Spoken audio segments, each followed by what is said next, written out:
you, Member. The question before the House is whether there are any statements, and the call is to the Parliamentary Secretary. Thank you, Acting Deputy Speaker. We live in troubled times.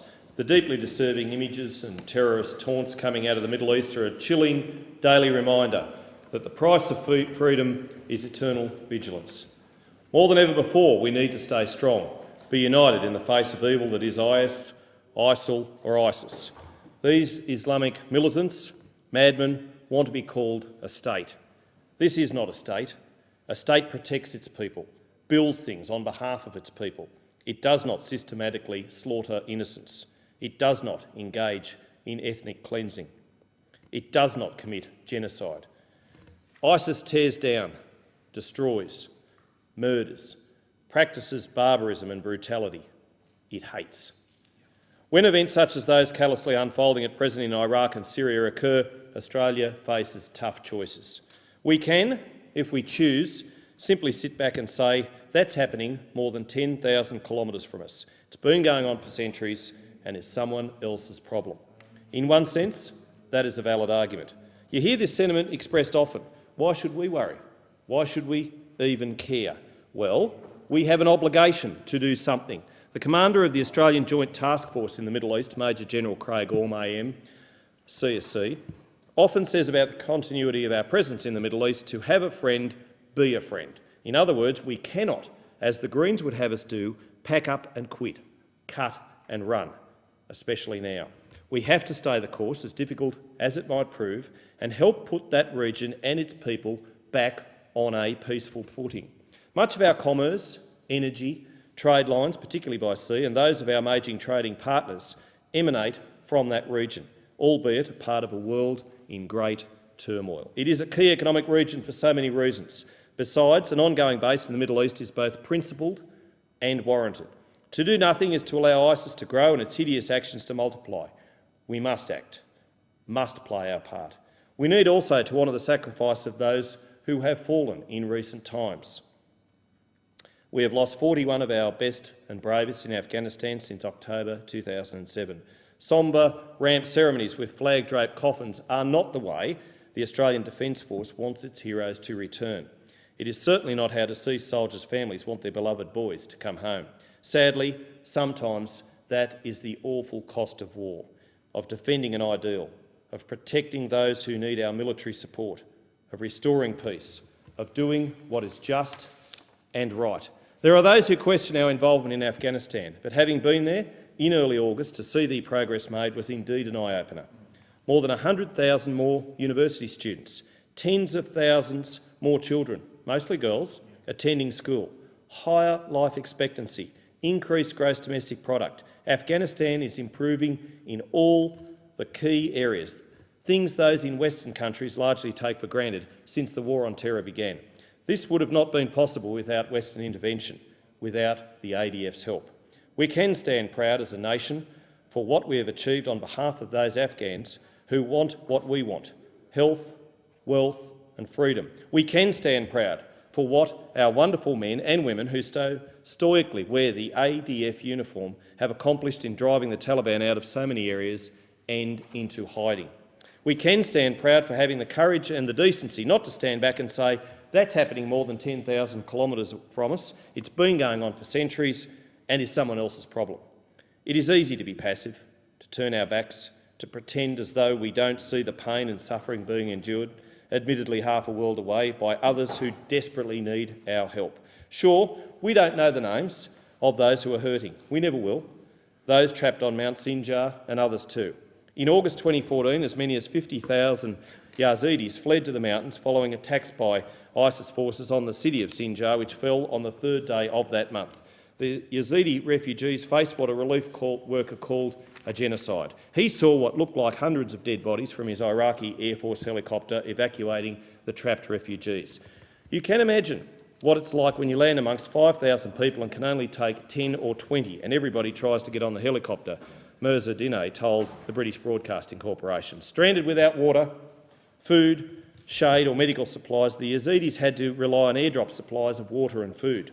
I attended the 12 August meeting at Camp Baird, the Australian domestic compound at Al Minhad Air Base, south of Dubai in the United Arab Emirates, at which the first airdrop was arranged. The mood in that room that afternoon was tense yet determined. They knew of the desperate plight of those in northern Iraq. They knew what had to be done and how to do it. They were also well aware of just how dangerous the mission would be. Flying large military aircraft low enough to drop off supplies whilst avoiding surface-to-air missiles takes skill, pluck and luck. But our ADF personnel are the best trained in the world. American Army generals hold us in the highest respect for our capability, professionalism and spirit. It is ingrained in our uniformed men and women. It's the Anzac way, forged at Gallipoli, honed at Kokoda. A week after the capture of Sinjar, Kurdish Peshmerga and officials had saved some 30,000 of the refugees by opening a corridor from the mountains into nearby Syria and from there into Iraqi Kurdistan with the help of Kurdistan Workers' Party, commonly referred to by its Kurdish acronym PKK.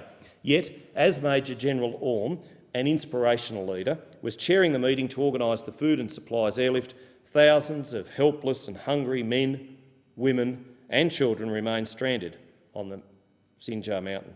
300 Yazidi women were taken as slaves and more than 500 men, women and children were killed, some beheaded or buried alive in the foothills as part of an effort by the Islamists to instil terror generally and specifically to desecrate the mountain the Yazidis consider sacred. A witness reported that Yazidi girls raped by ISIS fighters committed suicide by jumping to their deaths from Mount Sinjar.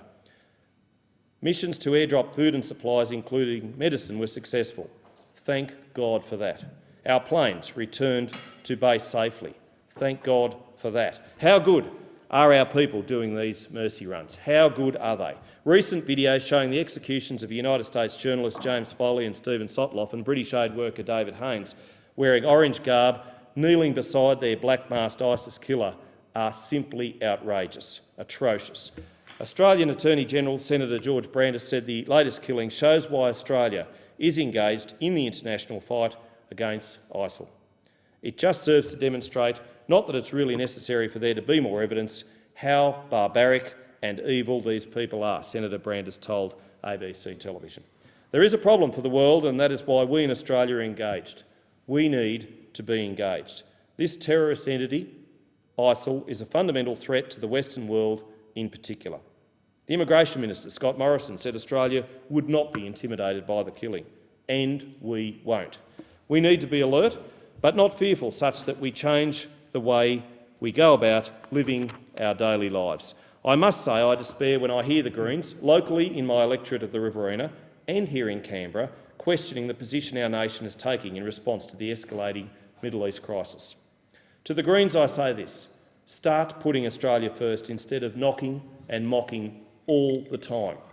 To suggest the government is doing anything other than what is in the nation's best national security and long-held global partner interests is, I would argue, beyond the pale. Strong words I appreciate, but consider the narrative the Greens have been running in recent weeks. Greens Tasmania Senator Peter Whish-Wilson was way off the mark when he said, "I think we need to find better words than terrorist and terrorism because to me this implies a very one-sided view of the world." And this: we use that word because it is a very simple word to use and it demonises people. No, Senator, we use that word because that is what they are: terrorists, heartless killers, butchers, people who have no regard for human life, not their own and certainly not others. You would think, given the sensitivity of the situation at present and Senator Whish-Wilson's unwise words, that his leader, Senator Christine Milne, would distance herself and the party from such a statement, but no, alas, quite the opposite. And the Greens' only member in the lower house, one too many I might add, the member for Melbourne, did not do himself any credit after the 23 September Nari Warren shooting of a terror suspect by uttering, "We have to ask the serious question what it is that makes someone, a teenager, so disaffected with their own country that they want to kill people." I mean, seriously? The Australian public should feel safe and secure in the knowledge our police, security services and governments are taking every possible step to ensure the safety of the community. What we don't need now is the Greens and their empty, un-Australian rhetoric, which does not represent the views of the majority. The media also has a role and a responsibility to play And headlines such as that online of the Sydney Morning Herald of 14 September, fools rush in, Tony Abbott joins a war without definition when Cabinet committed 600 Australian military personnel and more aircraft to the Middle East conflict as tensions escalated, are not helpful or patriotic. Throughout the course of Australian history, from the Boer War to Baghdad, our involvement in international conflict has been a test of the national character of our true metal, and it will be so again. Thank you, Mr. Speaker.